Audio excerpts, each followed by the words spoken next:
Salam Patriot di Suara Patriot bersama Chandra Tua. Saudara-saudaraku sebangsa dan setanah air. Keadilan ekonomi dunia seharusnya berdiri di atas dua pilar, kejujuran dan kesetaraan. Jika satu bangsa menipu, sementara bangsa lain diam, maka pasar bebas berubah menjadi perang tanpa peluru. Itulah yang terjadi 20 tahun terakhir.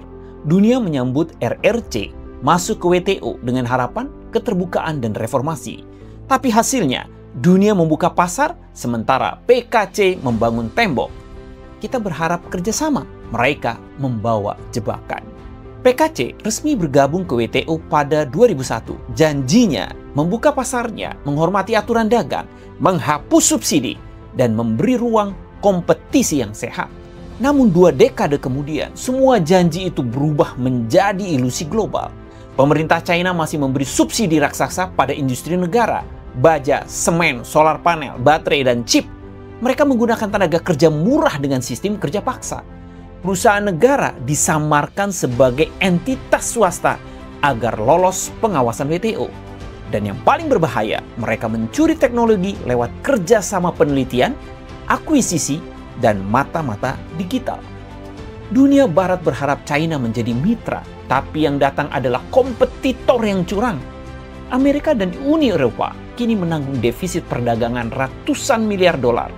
Sementara negara-negara berkembang, termasuk Indonesia, menjadi ladang pembuangan barang surplus dari pabrik-pabrik PKC. AS dan Eropa mulai sadar. Mereka mengenakan tarif baru, membentuk blok rantai pasok bebas PKC. Bahkan mengusir Huawei dari jaringan 5G. Tapi banyak negara termasuk Indonesia masih percaya pada narasi kerjasama saling menguntungkan. Padahal data bicara lain. Sejak bergabung dengan WTO, China menguasai 28% manufaktur dunia. Ribuan pabrik di Asia Tenggara dan Amerika Latin tutup karena kalah harga. Sementara produk PKC dari jarum jahit sampai turbin listrik menguasai 60% pasar dunia. Negara lain membangun kesejahteraan, PKC membangun ketergantungan global. Bayangkan, pasar tradisional di kampung kita. Setiap pedagang bersaing jujur. Yang satu jual sayur, yang lain jual buah. Lalu datang seorang pedagang baru. Dia menjual semua barang 30% lebih murah. Orang-orang gembira belanja di sana setiap hari. Tapi diam-diam pedagang itu mendapat pasokan gratis dari bandar besar. 3 bulan kemudian, pedagang lain bangkrut. Pasar sepi, hanya satu toko tersisa. Dan saat itu, harga melonjak 2 kali lipat. Begitulah cara PKC menaklukkan pasar dunia. Menjual murah untuk mematikan pesaing, lalu mengendalikan harga sesuka hati. Mereka menyebutnya kompetisi global. Padahal sesungguhnya kolonialisasi ekonomi. PKC tidak hanya menipu dunia, tapi juga membeli keheningan elit. Mereka menyuap pejabat WTO, mendanai lembaga think tank, bahkan menyusup ke universitas-universitas barat lewat program riset palsu. Dan di negara berkembang, termasuk Indonesia, banyak pejabat yang menjadi corong propaganda. Jangan khawatir, investasi China aman. Padahal aman untuk siapa? Untuk rakyat atau untuk rekening pribadi mereka? Mereka hanya menjadi broker penjajahan ekonomi, menjual data, izin, bahkan akses infrastruktur dengan harga proyek. Dunia ditipu oleh PKC, tapi Indonesia ditipu 2 kali oleh PKC dan elit yang berkhianat. Akibat sistem global yang timpang ini, kita ikut terseret. Industri manufaktur lokal merosot karena kebanjiran produk dumping dari PKC. Pekerja kehilangan daya tawar, upah ditekan untuk bersaing. Kedaulatan teknologi lenyap karena semua proyek besar memakai mesin China. Dan pemerintah sulit mengontrol kurs dan hutang karena ketergantungan pada perdagangan PKC.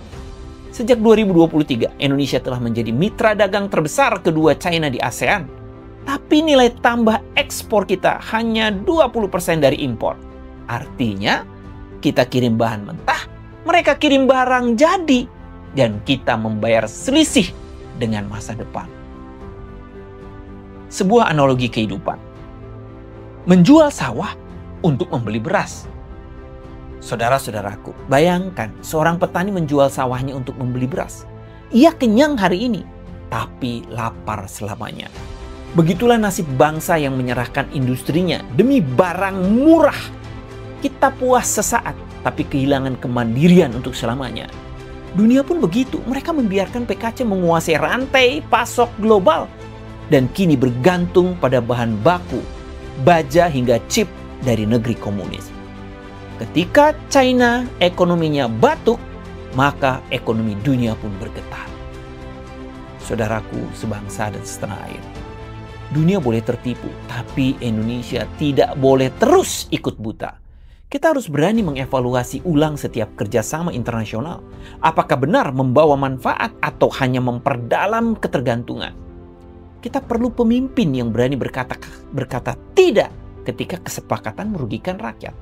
Kita perlu pejabat yang lebih takut kepada Tuhan daripada kepada utusan PKC. Dan kita rakyat kecil harus berhenti memuja kata murah. Barang murah dari negeri komunis seringkali dibayar mahal dengan kehilangan pekerjaan, martabat, dan kedaulatan bangsa. Jika Anda percaya bahwa keadilan ekonomi hanya mungkin jika ada keberanian moral, maka tekan like sekarang juga agar pesan ini menjalar lebih jauh. Tulis komentar Anda bagaimana bangsa ini bisa berdiri di atas kaki sendiri. Dan bagikan video ini agar rakyat sadar bahwa penjajahan baru kini memakai dasi, bukan senjata. Bangsa yang membiarkan penipuan akan menjadi korban selanjutnya. Tapi bangsa yang berani membuka mata akan menulis ulang sejarahnya sendiri.